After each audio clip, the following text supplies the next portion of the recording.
நான் இல்லையே. வணக்கம் நேயர்களே. வால்போஸ்ட் நிகழ்ச்சிக்கு உங்களை அன்புடன் வரவேற்கிறேன். வாரம் சமூக வலைதளங்களில் வெளியாகக்கூடிய இந்த அரசியல் நையாண்டி பதிவுகளை நமக்கு நாங்களே எடுத்து உங்களுக்கு தொகுத்து வழங்கி கொண்டிருக்கிறோம். அந்த வகையில் இந்த வாரமும்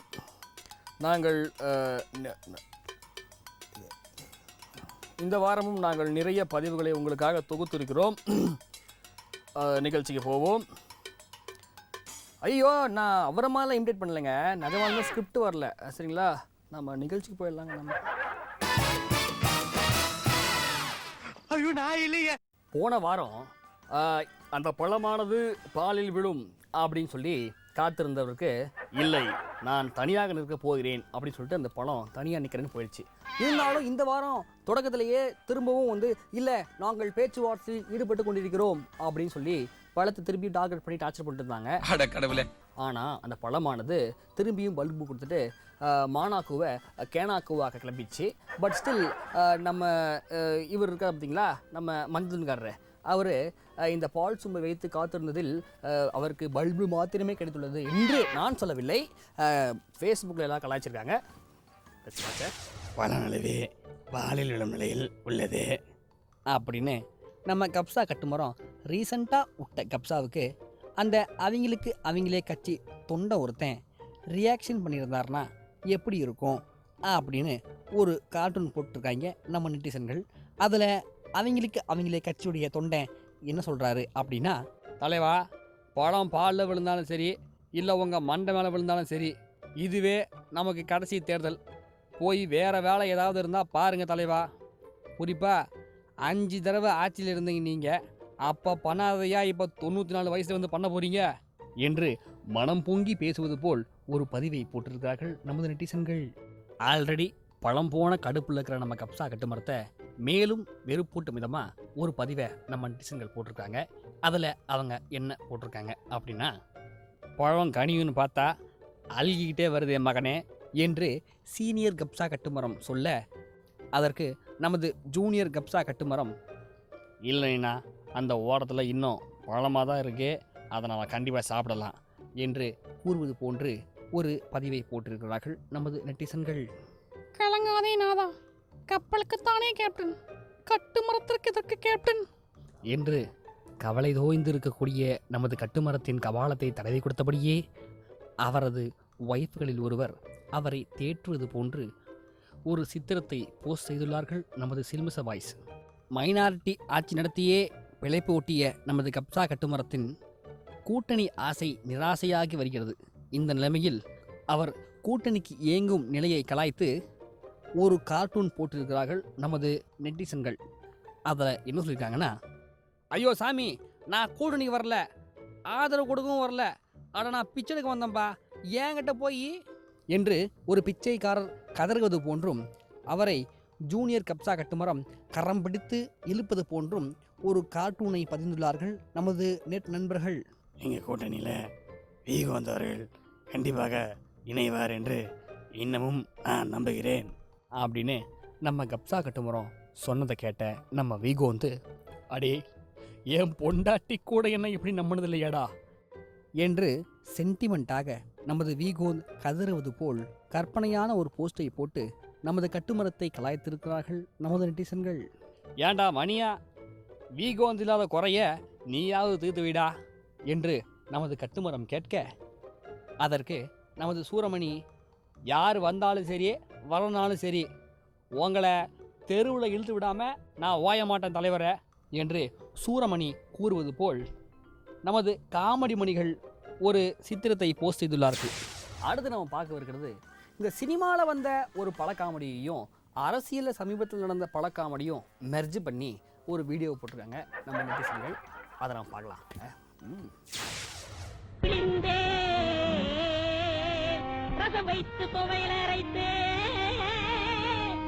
ஏன் இப்படிக்கு கடியாமல் இருக்கிறாய்? நான் உனக்கு என்ன துரோகம் செய்தேன்?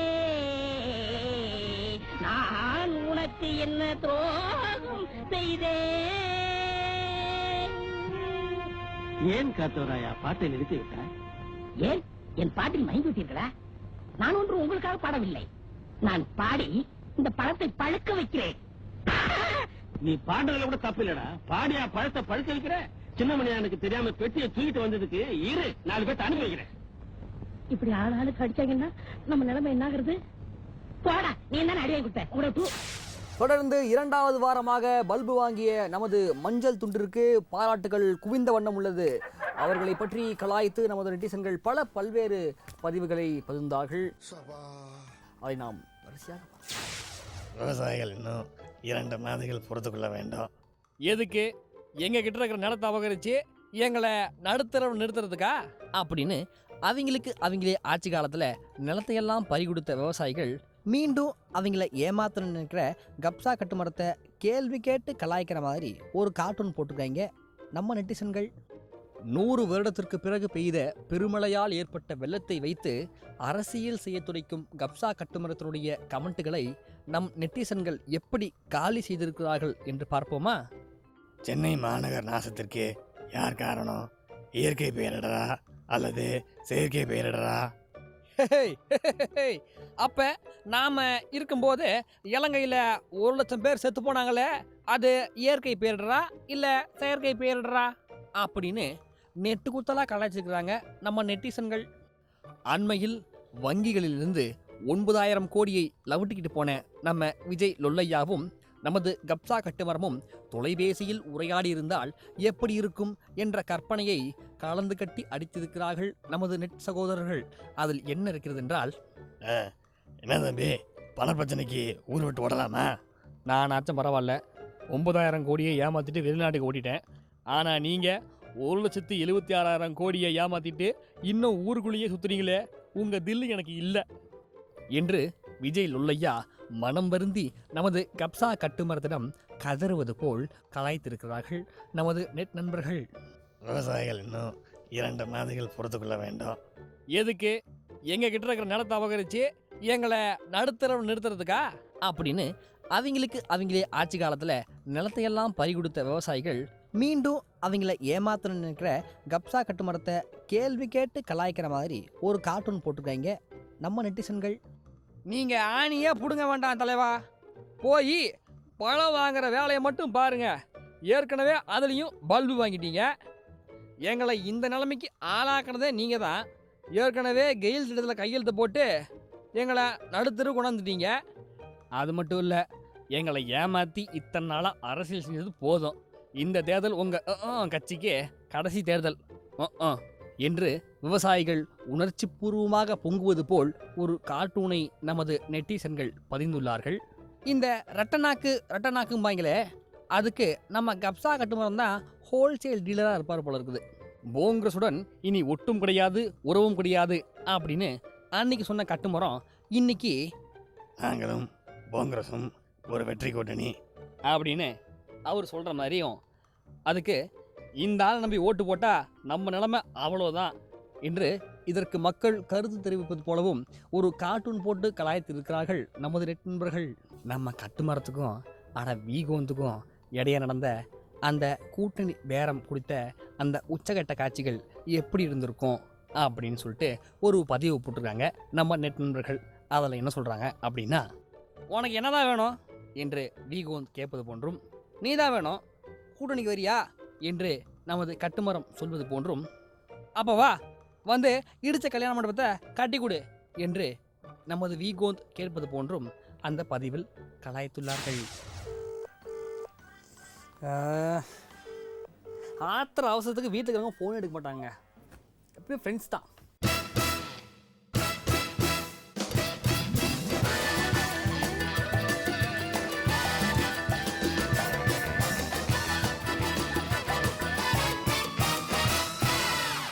ஐயோ, நான் இல்லையே.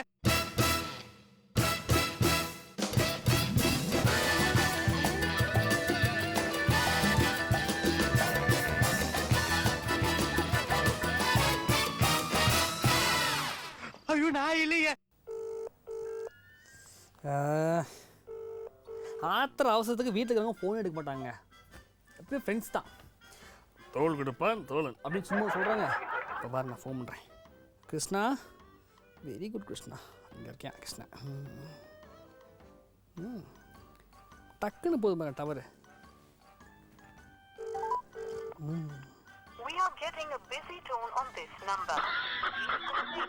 ஐயோ பிஸியாக உள்ளது. தயவு செய்து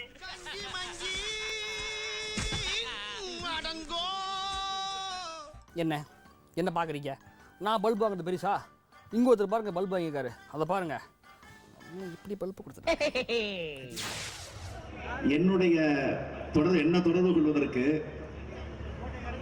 என்னுடைய தொகுதியில் இருக்கக்கூடிய மக்களுக்கு ஒரு நம்பர் போடுறேன், 78108. அது ஏற்கனவே விளம்பரம் வந்திருக்கு, நீங்க பார்த்துருப்பீங்க. இருந்தாலும் நான் எதையும் ஆதாரத்தோட பேசுறதுக்காக தான் கையில எடுத்துட்டு வந்திருக்கிறேன்.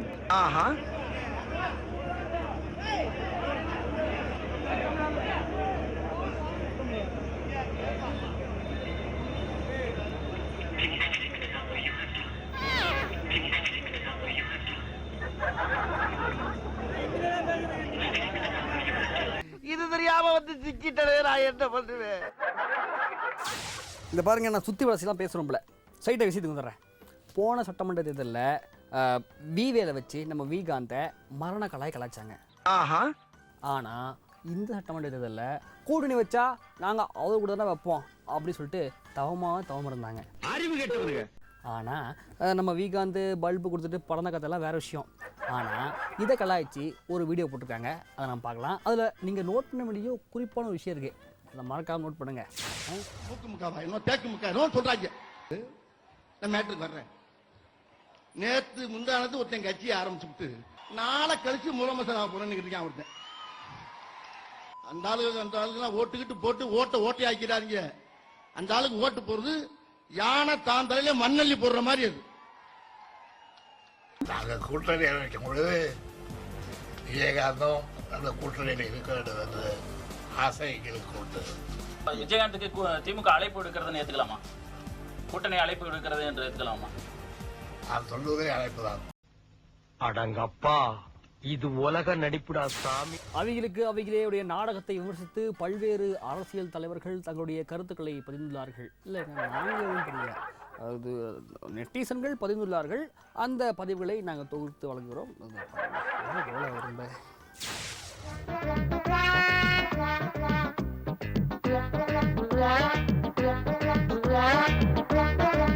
கோபப்படுங்கள் sir. Wait is 1 minute wait.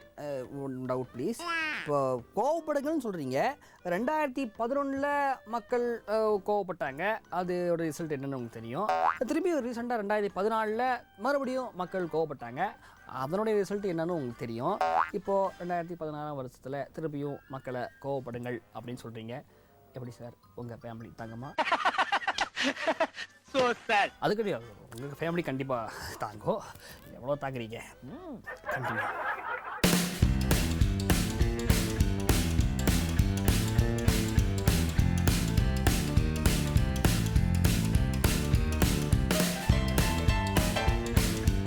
Tea கடைக்கு போனோம், டீயை குடிக்கணும். அங்க 3 பேர் உட்கார்ந்துட்டு இருப்பாங்க. அந்த டம்ளர்லாம் கழுவி கொடுத்துருப்போம், நல்ல சுத்தமா பால்லாம் வச்சிருப்போம். அதை பத்தி நீங்க கவலைப்படாதீங்க. அந்த டீ குடிச்சிட்டு முடிச்ச உடனே நீங்க விவசாயிகளை பார்க்கணும். அங்க 4-5 விவசாயிகள் அப்படி செட் பண்ணி வச்சிருப்போம். அப்படி நீங்க நின்று போட்டோ கொடுக்கணும். அப்படி அந்த பக்கம் நீங்க பேசுற மாதிரி இருக்கணும். அதுக்கு பிறகு உங்களுக்கு மத்தியானத்துக்கு மேல எங்க போனோம், நீங்க அங்க திண்ணையில உட்காந்துட்டு ஜம்மகாலம் போட்டிருப்பாங்க, சப்பலாங்கல் போட்டுக்கிட்டு நீங்க பேசுற மாதிரி காட்சி அங்க மக்கள் எல்லாம் நாங்க செட் பண்ணி வச்சிருவோம். இது தினம் நடக்குது. இதுதான் சினிமா ஷூட்டிங் நடக்குது. ஆட்டோவில் ஏறுறது, பஸ்ஸில் ஏறுறது, டீ கடையில் போய் டீ சாப்பிட்றது, வடை சாப்பிட்றது, தோசை சாப்பிட்றது, இதெல்லாம் ஜனங்க எப்படி பார்க்குறாங்க அப்படின்னா, நான் பார்க்கல. மக்களுக்கு சொன்னா காமெடி டைம் பார்த்த மாதிரி இருந்துச்சு. இந்த தேர்தலில் எங்கள் கட்சி தான் மற்ற கட்சிகளுக்கு கடும் சவாலாக இருக்க போகிறது அப்படின்னு சொல்லிட்டு அவங்களுக்கு ஈக்குவலா இவங்க பயங்கரமா காமெடி பண்ணி தீர்றாங்க.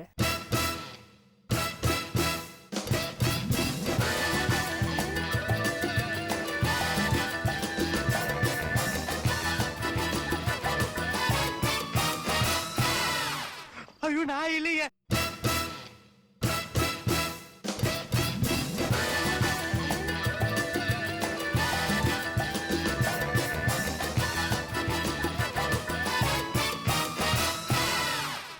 ஐயோ நான் இல்லையே. இந்த தேர்தலில் எங்கள் கட்சி தான் மற்ற கட்சிகளுக்கு கடும் சவாலாக இருக்க போகிறது அப்படின்னு சொல்லிட்டு அவங்களுக்கு ஈக்குவலாக இவங்க பயங்கரமாக காமெடி பண்ணி தெரியுறாங்க. யாருன்னு கேட்குறீங்களா? அதாங்க இந்த தலை கூட சரியாக வராமல் தெரியுவாங்களே, பிரில்லியன். அவங்க தான். அவங்கள வந்து பயங்கரமாக கலாய்ச்சி நம்ம நெட்டிசன்கள் ஒரு வீடியோ போட்டிருக்காங்க. Let's watch it. நாங்கள் கூட்டணி அமைப்போம், நிச்சயம் வெற்றி பெறுவோம். கூட்டணி அமைய முடியவில்லை என்றால் கூட 234 தொகுதிகளிலும் போட்டி போடும் துணிச்சல் பாரதிய ஜனதா கட்சிக்கு இருக்கிறது என்று சொல்கிறேன். 234 தொகுதிகளிலும் போட்டி போடும் துணிச்சல் பாரதிய ஜனதா கட்சிக்கு இருக்கிறது என்று சொல்கிறேன்.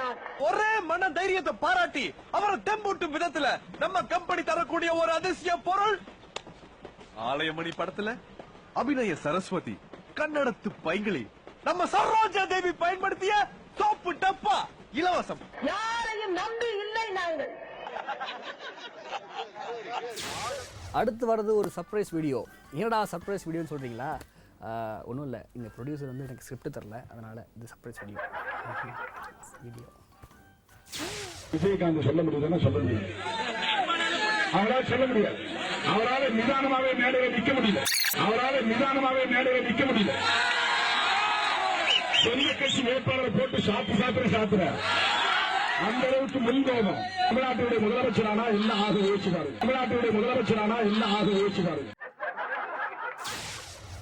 இரப்பா, அடுத்த செக்மெண்ட்டுங்க. அதுவா இதுவா? வாப்பா.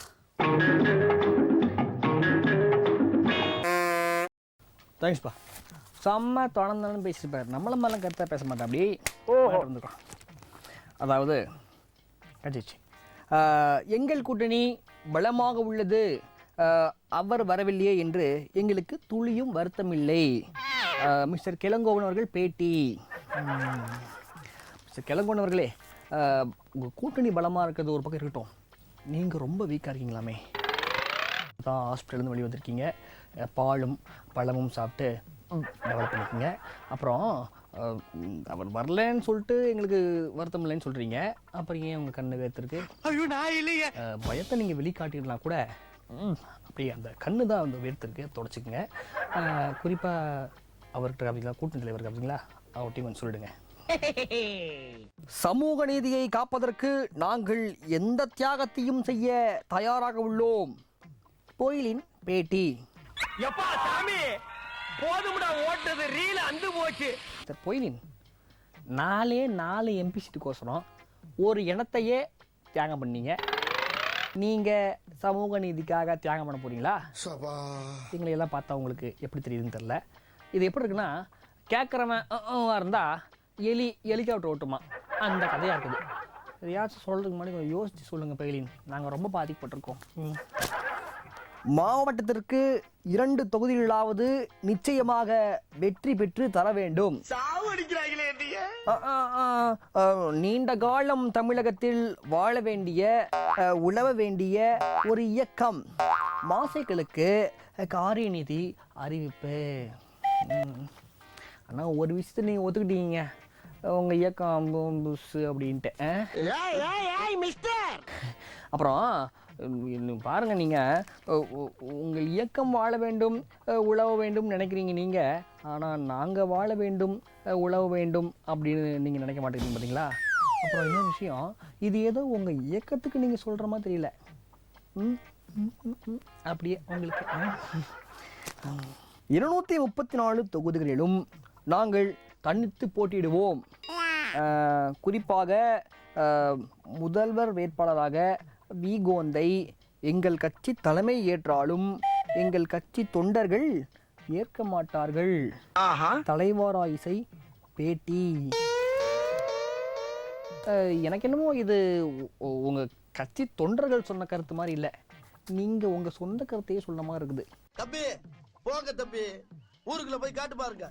Very good. அப்புறம் முன்னே சொன்ன மாதிரி தான், நீங்கள் தனித்து போட்டிட்டு தயார், மக்கள் அதை ஆதரிக்க தயாரா? போய் கேளுங்க. ஓகே. எங்கள் வேட்பாளர் பட்டியலில் பெண்களுக்கும் இளைஞர்களுக்கும் பஞ்சம் இருக்காது. பொயிலின் பேட்டி. கொய்யால என்ன சின்ன பிள்ளைத்தனமா இருக்கு நன்னாரி பயல. பெண்கள் ஓகே, இளைஞர்கள் ஐயோ ராமா. ஐயோ, அப்போ உங்களுக்கு உங்கள் டாடிக்கு உங்கள் டாடியோட ஜாடி முடிக்கெல்லாம் சீட்டு லேதா? எந்த ஒரு விஷயத்தையும் பிளான் பண்ணாம பண்ணா இப்படி வாட்ட பிட்டி. அன்றும் சரி இன்றும் சரி நாங்கள் வி கோந்திடம் கூட்டணி பேச்சுவார்த்தையில் ஈடுபடவே இல்லை. கோயிலின் பேட்டி. ஐயோ, பேச்சுவார்த்தையில் ஈடுபடவே இல்லையா? அப்போ உங்க டாடி சொன்னாரே பழம் கணிந்து கொண்டிருக்கிறது, அது பாலில் விழும், அது எப்படி பேச்சுவார்த்தையில் ஈடுபடாமே சொன்னாங்களா? போன வாரம் கூட சொன்னாரே அவர் கண்டிப்பாக எங்கள் கூட்டணிக்கு வருவார், பேச்சுவார்த்தை நடந்து கொண்டிருக்கிறது அப்படின்ட்டு. அதுவும் பொய்யா? இப்போ என்ன பண்ண போறோம்? ரகசியமாக காரில் அவரை அந்த மயிலாப்பூர் பங்களா கூட்டு போய் விடிய விடிய ஏதோ பேச்சுவார்த்தை நடந்துச்சாமே. இப்போ என்னடா பிளான்ல இருக்கு நீ? அது கூட்டணி பேச்சுவார்த்தை இல்லாமல் அது பட்டாணி வியாபார பேச்சுவார்த்தையா? வாட் இஸ் திஸ் மிஸ்டர் பொய்லின்? ஏண்டா என்ன பார்த்து ஏண்டா இந்த கேள்வி கேட்டா? அடுத்த செக்மெண்ட் நீங்கள் மிகவும் ஆர்வமாக எதிர்பார்த்து காத்திருக்கக்கூடிய அந்த செக்மெண்ட் இவரை தெரியுமா? பார்க்கலாமா? பெயர் அண்ணன் கள்ளநிதிக்காரன், தம்பி தண்டநிதிக்காரன். புனைப்பெயர் கேடி பிரதர்ஸ். வயது இருவருக்கும் சுமார் 50 வயது இருக்கலாம். பழக்கம் அடுத்தவர் தொழிலை அடித்து பிடுங்குவது, புதிதாக வரும் கம்பெனிகளை மிரட்டி அதன் பங்குகளை பெற அண்ணன் சூத்திரத்தை சொல்வார், தம்பி அதை கிண்டுவார். அதில் வரும் பங்கை இருவரும் பங்கு போட்டுக்கொள்வது.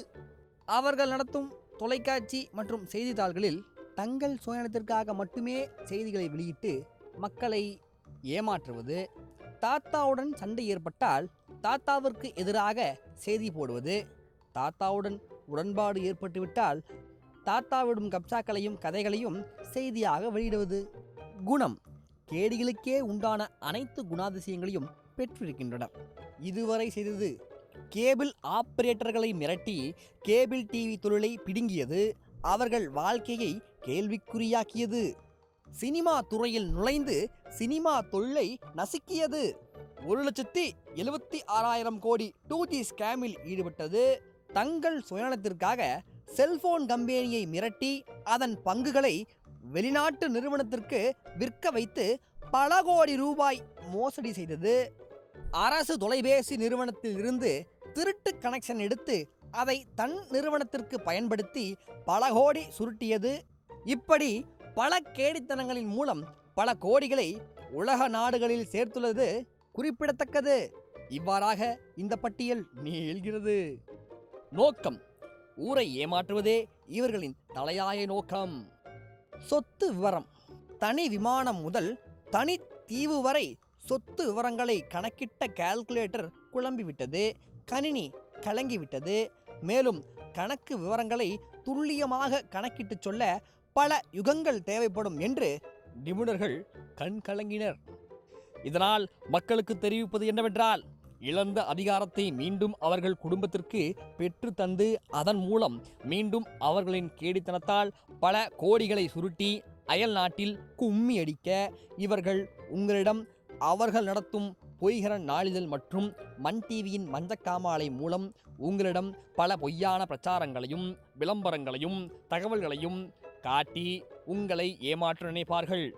நம்பினால் உங்களை யாராலும் காப்பாற்ற முடியாது. எனவே பி கேர்ஃபுல். கடந்த வாரங்களைப் போன்றே இந்த வார நிகழ்ச்சியும் உங்களுக்கு மிகவும் பிடித்திருக்கும் என்று நாங்கள் உளமாற நம்புகிறோம். மீண்டும் அடுத்த வாரம் ஒரு அழகான தொகுப்புகளோடு உங்களை வந்து சந்திக்கிறோம். Until then, signing off, it's me, Divya Vignesh.